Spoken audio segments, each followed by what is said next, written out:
ভাই দেখে শুনে নামেন, বন সাবধানে, এত তাড়াহুড়োর প্রয়োজন নেই। আমি আধা ঘন্টার ভিতরে 200 গাছ উঠে এরকম লম্বা হলে 200 গাছ মাত্র আধা ঘন্টার মধ্যে ক্লিয়ার করে দিতে পারি।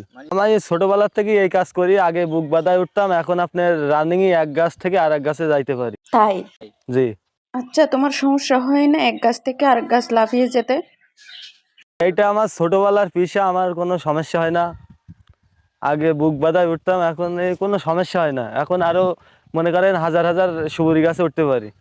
এক গাছে উঠে মানে 1000 গাছ বেয়ে নিচে লাফতে পারি, কোনো ব্যাপার না আমার কাছে। তুমি কি ভয় পাও না এক গাছ থেকে আরেক গাছে যাও?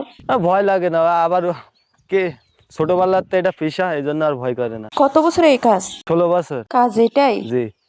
তুমি কি সব সময় নারকেল সুপারি পারো? নারকেল সুপারি এইসবই পারি। তাহলে এই কাজ? জি। আচ্ছা ভাই, তুমি সুপারি গাছ নারকেল গাছ উঠো নাকি অন্য গাছও উঠো? বাংলাদেশে এমন কোনো গাছ নেই যে আমি এই হোসেন আলী উঠতে পারি না।